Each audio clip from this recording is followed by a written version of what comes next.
So, what a week it's been for WWE 2K20. We've had a ton of information. I had the opportunity of interviewing Braun Strowman. It was monstrous. You can check that interview out via the link in the description box below. We also found out more details around 2K Originals and the return of Nikki Cross. And not to mention, the pre-order bonus for this year's game is Bray Wyatt Fiend. That's a lot. Now, I've had plenty of debates on social media over the last few days, but one thing I've been thinking about quite a lot is how 2K Originals, being a very different kind of DLC for a WWE game, will impact the roster. So we're going to talk about that in today's video, and I want to get your views and opinions on it in the comments section below. So, normally, the DLC for a WWE game consists of packs of superstars, and we are getting that as such with the collector's edition. You're going to get Hulk Hogan, a 2003 version. You're going to get Mankind from the Rock and Sock Connection. You're going to get a $500 Rock shirt version of The Rock. And of course, you're going to get the 9th wonder of the world, China.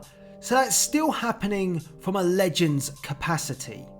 However, with 2K Originals being a different kind of DLC, a playable DLC, and it looks like the characters that we're going to get are more zombified or from different 2K universes, this means that we might not be getting any other packs associated to superstars for 2K20.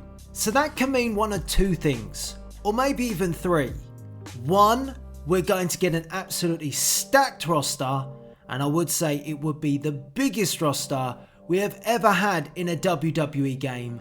We know that 2K like to outdo themselves each year, but if there's going to be no DLC when it comes to superstars, this roster on disc, if it's going to incorporate, say, NXT UK, NXT, current roster, 205 Live, and everything associated with WWE, my God, that's going to be huge. So that's one instance. Two, it could just be, with no DLC, you might be missing a fair amount of superstars this year. And instead, at the expense of that, you're going to get these 2K Originals content, because you are getting superstars, only a different take on WWE superstars. So you're still getting a pack of superstars in 2K Originals, but not the norm, not the way it may seem. So that could be the second option. And the third option could be that in addition to 2K Originals and all that DLC content, and of course the collector's edition with the Legends content for the SmackDown edition, you could also get DLC which does indeed feature your favourite superstars. So an NXT UK pack, an NXT pack, certain superstars like Matt Riddle making their first appearance in a WWE game, bro. Now I'm just trying to work out what is the best option for 2K. Out of the three options that I suggest, probably the first will appease the many, to simply have a stacked, huge roster that incorporates NXT UK, which incorporates all the NXT superstars, current roster, 205 Live, you name it, it's on it. On disc from the start. That's going to make the majority happy, I'm sure. The one thing though that might just do is, if you're not interested in the 2K Originals content, which does come with additional superstars, if you're not too bothered about that, and you're only looking for the Fiend, which is a playable character, then the trouble is for you, is you've got everything then for the game this year. So you'll have nothing to look forward to throughout the entire year of WWE 2K20, because you're not going to get any DLC packs of future superstars which you will get introduced into the game. So that could be a problem in terms of playability for those that simply aren't interested in the 2K Originals side of things. So I think that it's the best option is to have the biggest roster with everything incorporated. I'm also wondering, that is a lot of work. And have 2K really been this well prepared to dig this deep, to have that in place right now with only a couple of months to go? It sounds like to me that the work on The Fiend is still ongoing. So with that in mind, are they still working on building the roster? Finalising it? We haven't got long, you know. And it won't be able to be introduced, or it could, I say that, it could if you did go with option 3, where you introduce DLC packs anyway. Now, just to quickly jump to option 3, because we're talking about it, the one big issue with option 3 is you're throwing enough DLC out there already. And of course, if you start throwing packs into it in addition to 2K originals, and that's chargeable, unfortunately, in my opinion, that again is asking a bit too much from the player, because the money begins to rack up and these games and the price with all the add-ons begins to stack up. And I just think that, you know, this is just a little bit off subject.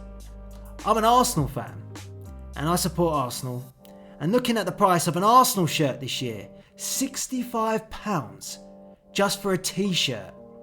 Now for a WWE video game, you're paying around about 50 quid here in the UK for the standard. For the deluxe, I reckon it'll be about, and we probably know this, but I haven't got it in front of me, it's going to be around about probably 60, 70, maybe 80 quid. And collector's editions are going into the hundreds of pounds. So, you know, I do appreciate that these sort of games are costly. And if you really want them, what you don't need to keep hearing is that you need to throw more money at it to get more things. And unfortunately, that seems to be the way the gaming industry is going. It's not right, but it is the way that marketing works. And it is the way that the gaming industry is evolving. So I'm always cautious of that if you go and introduce more content and you've already paid, say for example, for the collector's edition, yes, you don't have to buy it, but if you do, and then they introduce something else, you don't want to be even more out of pocket. So option 3, yes, would freshen things up if you're not happy with the 2K Originals DLC. But if there's a cost associated to it, it might not be that viable. Which brings me to option 2, we step back. Option 2, to have simply nothing extra, having a standardized roster. And what I mean by that is that yes, it's a stacked roster, but for guys like Matt Riddle, guys like superstars on the NXT UK scene, where you would think normally WWE games would go down the route of an NXT UK DLC pack, for those superstars, they're simply not included.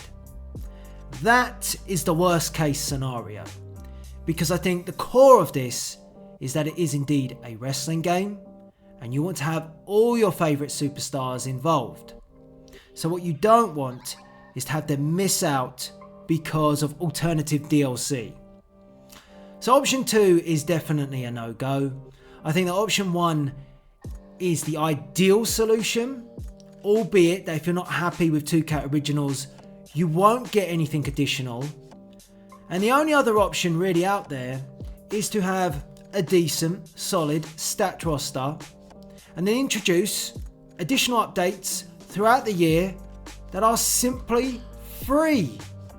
So I know that UFC do this, EA Sports, that sometimes when I fire up my copy of UFC 3, it tells me there's an update, and then all of a sudden it will say it's added another superstar or fighter to my roster.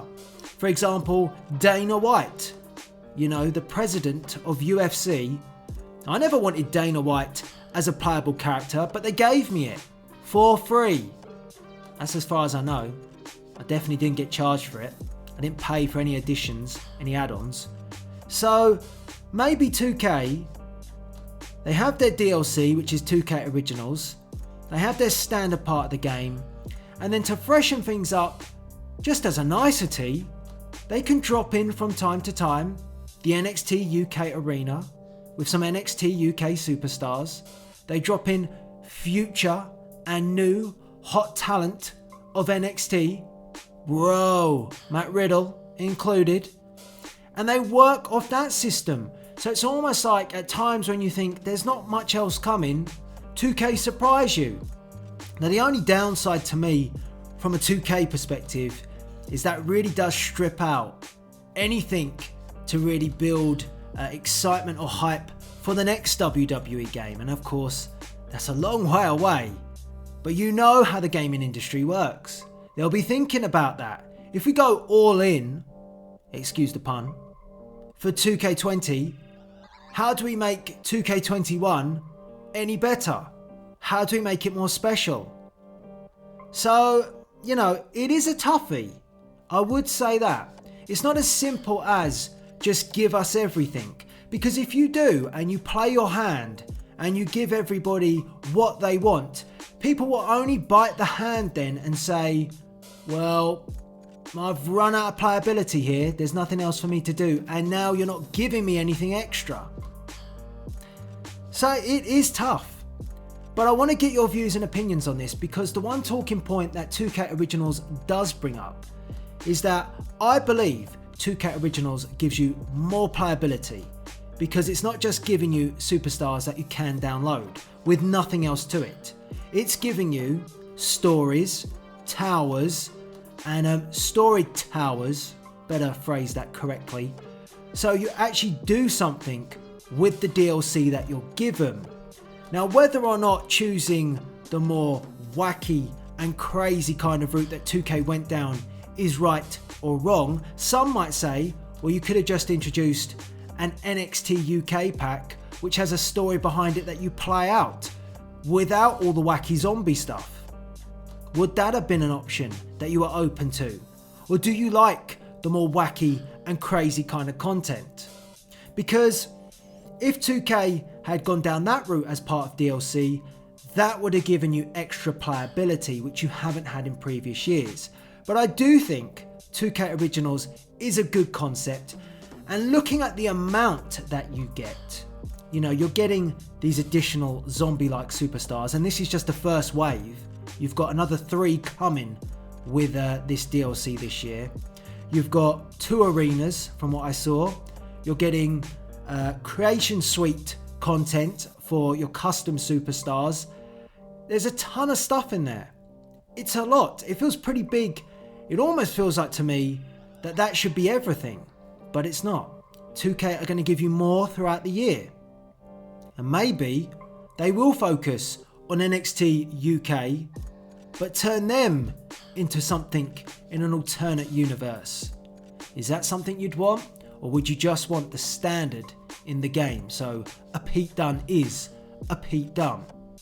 Now, for anybody that's getting worried, because now I've said that, I just want to make sure that we are clear. You're going to get on disc the version of the superstar. I'm pretty sure you're going to get, for example, Pete Dunne. I don't believe Pete Dunne would be any sort of DLC or anything like that this year. He will be on disc from day one. So Pete Dunne is Pete Dunne, and if they do decide to reinvent the wheel with someone like him, much like they've done with Bump in the Night, you'll have a Randy Orton on disc, but then they might decide to give you a different version of Randy Orton as part of the DLC.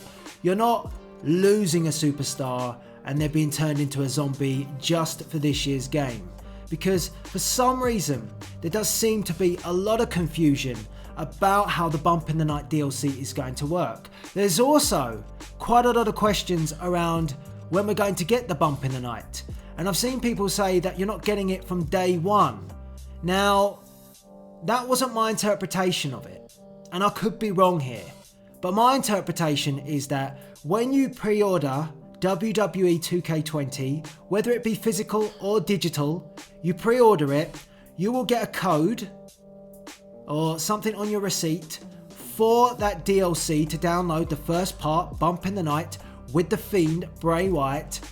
And I'd assume, I know assuming is not always great, but I'd assume that much like any other instance that I've had, once I plug in that code into the PlayStation Store, my content downloads, then it's on disc. So, or on my PlayStation. So that means to me that from day one, when you get a copy of the game, it will be there. I don't understand this notion that it will be withheld for a week's time when you're bang on Halloween, which I've heard being commented on. Could be wrong, but that just seems a bit absurd that you'd have like a 5-day waiting period before you can download this content. The rest of the DLC for 2K Originals will come out periodically and you'll download them as and when they're available. Again, it's not going to appear, you download it and then it has a holding time. I can't believe that at all. So that's my viewpoint on that.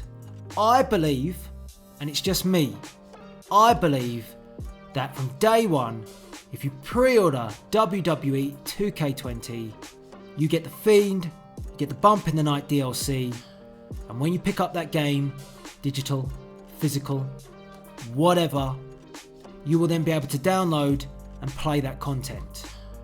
If it just so happens I'm wrong, and you do have a waiting period for the Bump in the Night, the Fiend has to be separate. So you got a code for the Fiend that you can download and play as from the first day of release, and then you get the Bump in the Night a week later. If they really want that to come out bang on Halloween or whatever, whatever reason, it would be a very silly reason to do that in my opinion. But, if I just so happen to be wrong, that's the way I would go about it if I was 2K. So anyway, back to the original conversation. I just thought I'd touch on that topic because it has been a thing of debate. I mean, there's so many debates going on social media, it is actually a little bit tiresome, the sheer amount. And in some instances, some of the outlets that are even covering the game don't even seem to understand how DLC works or pre-order bonuses work each year, and don't know the history of WWE games. And that's why you seem to be getting quite a lot of backlash this year as to why Bray Wyatt is the pre-order bonus. Because in the reality of it, yes, I see the point from some people that, look, Bray Wyatt is a part of the current roster at present. The Fiend is his character. So technically, if you get the game on disc, why is Bray Wyatt classed as a specialty? Because he's not like a legend or somebody that's going to be a one-off. He's going to be in the game and he's a current superstar, so he should be on disc from the offset. I do understand that. And it's not like, for example, this year if they said a bald Baron Corbin as the pre-order bonus would feel special. The reason why it feels so special is because it's the Fiend. But, to say that he's a part of the roster, he should be on disc, you have to then recognise that this is exceptional circumstances. The time frame that they've had to get the Fiend in the game has been a difficult one. They've only just seen the entrance at SummerSlam. There's still plenty of work to be done, and I see it highly unlikely that they'll be able to get that on disc from day one, and that's why they're offering it as a pre-order bonus, because then you can download it and it gives them the time to continue the work, because of course the game is going to be cut and put on disc, and that will be done soon. May already be done, who knows. So yeah, anyway, Jeepers Creepers. Wow. Back to what I was saying. The roster. How do you see it playing out? Do you think we're going to get everything? So that includes NXT UK, new NXT superstars. We're going to get the current WWE roster, from the main shows. And also as well, 205 Live and whatever else WWE are doing. There is so much now, it's completely and utterly crazy. Do you think we're going to get that all from the offset, which would make this most definitely the biggest, hugest, monstrous roster of all time for a WWE game? Great selling point. But if not, how do you see it playing out? Additional DLC on top of 2K Originals? Freebies? Or nothing at all? Goodness, let's hope it's not that.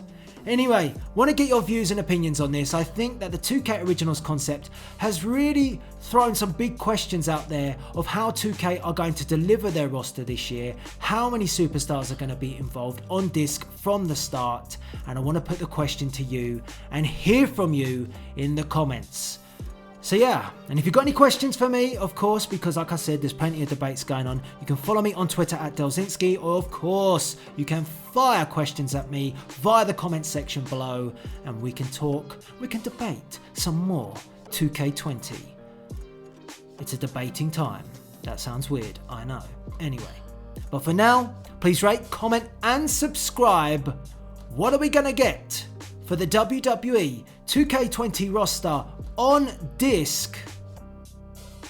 This is Delzinski. See ya!